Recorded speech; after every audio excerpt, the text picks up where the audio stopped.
moi, je mets mes yeux. Alors, pour une fois, j'ai un tout petit poil préparé. Alors, pour ce qui est de Force ouvrière, pas complètement en raccord avec ce que vient de dire Sabine pour la CGT. Et effectivement, on a déjà eu l'occasion de le dire dès le 26 octobre ici et sur d'autres mouvements, malheureusement, puisque la guerre désormais frappe l'Europe, frappe tous les continents.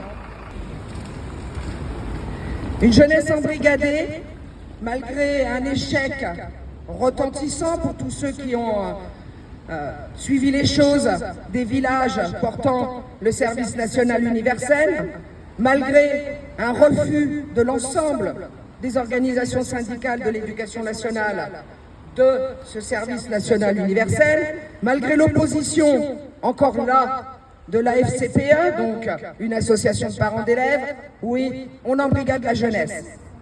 On comprend de plus en plus pourquoi.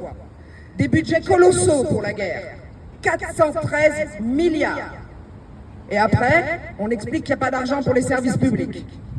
Des manifestations interdites, là, récemment, mais également sur le premier semestre 2024, pendant le mouvement des retraites, ou entravées, avec tout ce qu'on a vécu ici, à Reims, ici dans la Marne, des changements d'horaire, des parcours constamment modifiés. Et là, Reims, je dis bien Reims, une des rares villes, peut-être même la seule, a toujours, encore aujourd'hui, après un mois de bombardement, à interdire les manifestations. Seuls les rassemblements arrivent à être autorisés après verbalisation, un rassemblement où il y a eu verbalisation et interpellation et garde à vue, sans rien derrière, bien évidemment, juste faire peur. Ici dans la Marne,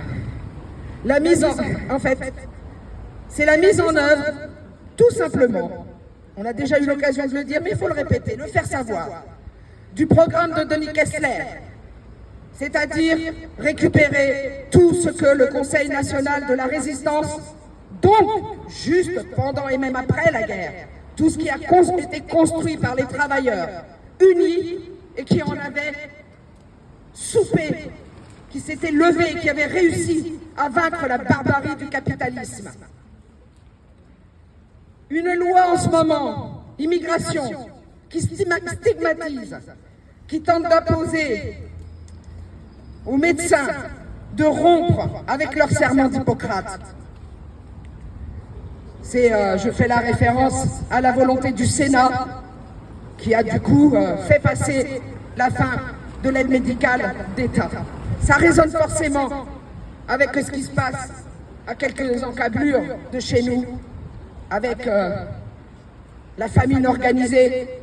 Oui, un gouvernement, une Assemblée nationale, un Sénat, qui de concert, dont le fameux arc républicain, réhabilite un parti fondé pourtant par des héritiers du nazisme. Ça, évidemment, il faut aller regarder comment la presse étrangère a parlé du rassemblement du 12 novembre, qui hiérarchise les morts et les racismes. Il n'y a pas de hiérarchie pour les morts et les racismes. Mais les peuples sont là, partout. Au premier semestre, le peuple français l'a démontré avec l'ensemble de ses organisations syndicales unies, malgré tout ce qui a été fait. Le peuple français, les travailleurs français ont dit non à la volonté de venir nous voler 2 ans de notre vie. Aujourd'hui, les dockers, dans de nombreux ports, font tout ce qu'ils peuvent pour que les armes ne transitent plus. Aujourd'hui, les syndicats indiens appellent leur gouvernement à ne pas livrer, avec des guillemets, 100 000 travailleurs indiens pour venir remplacer 90 000 travailleurs palestiniens. L'Union juive française pour la paix prend position et se voit elle-même quand elle manifeste pour que le cessez-le-feu se voit elle-même arrêtée comme à Strasbourg, le 13 octobre. Aux États-Unis, l'ensemble, beaucoup d'organisations juives appellent et disent « pas en notre nom ». Alors oui, pas d'amalgame. Sabine l'a dit clairement. Oui, ne confondons pas les peuples et ceux qui les gouvernent. On sait comment que ça se passe. On sait ce qu'il en est ici dans notre pays. Oui, pas d'amalgame.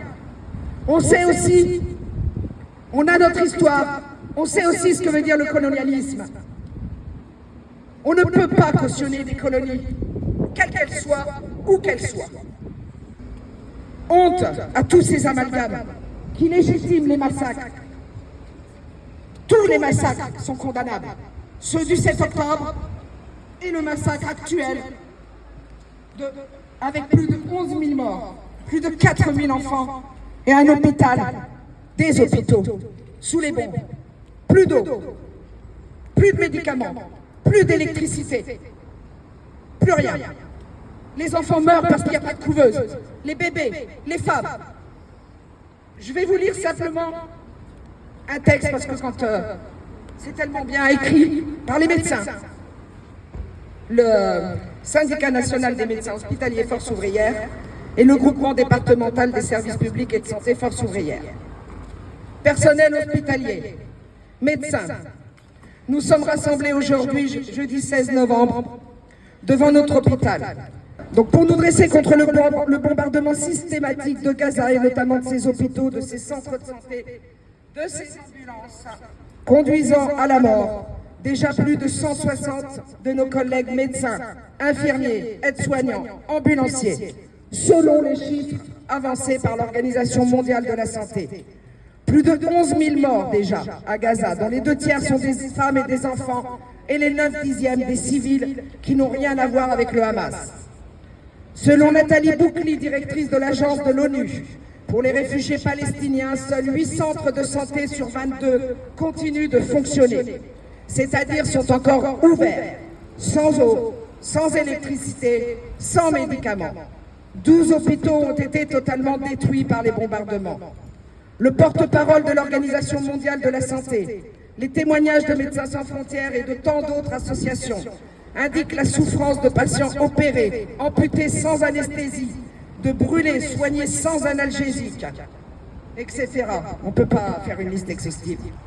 Comme conséquence du blocus criminel imposé par l'armée d'Israël, l'armée, on ne confond pas, à la bande de Gaza. Depuis des années, mais totalement intensifié depuis plus d'1 mois. Il n'y a plus d'antibiotiques, d'anticancéreux, de corticoïdes, etc. Et nous devrions nous taire devant une telle barbarie? Nous lançons un cri d'alarme. Ni les hôpitaux, ni les écoles, ni les centres de santé, ni les ambulances ne peuvent être des objectifs militaires. Ce sont des crimes de guerre. Ce à quoi nous assistons est à la fois un génocide par bombardement et le déplacement massif des populations chassées par Israël de leurs terres, de leurs maisons, toutes systématiquement détruites et rasées. Nous ne pouvons pas nous taire. Nous accusons notre gouvernement de sa complicité active dans ce génocide qui a lieu sous les yeux du monde entier, justifiant ceci au nom du droit d'Israël à se venger, droit qui n'a aucune existence dans le droit international. Ils ne pourront pas dire qu'ils ne savaient pas. Les massacres du 7 octobre sont un crime de guerre. Ils ne peuvent pas justifier la vengeance d'Israël à Gaza. La loi du talion n'existe plus. Nous sommes solidaires de toutes les victimes, tant celles de Gaza que celles de Cisjordanie ou d'Israël. Nous sommes solidaires des habitants de Gaza, de Cisjordanie, des Juifs du monde entier, y compris en Israël, qui se lèvent pour dire au gouvernement d'Israël, à Netanyahou, assassin, pas en notre nom. Il est urgent aujourd'hui de nous lever, comme des êtres humains et comme soignants, de lutter, et nous comme travailleurs, de lutter contre la mort organisée, planifiée de l'humanité tout entière à Gaza. Seule la mobilisation des peuples, de la classe ouvrière, de la jeunesse avec leurs organisations dans le monde entier contre les gouvernements complices de l'État d'Israël pourra arrêter la barbarie, halte au bombardement, levée du blocus de Gaza, cessez-le-feu immédiat. J'ajouterai la très jolie phrase qu'on a déjà citée le 26 octobre de Léon Jouot, prix Nobel de la paix. L'union des travailleurs fera la paix du monde. Merci à vous.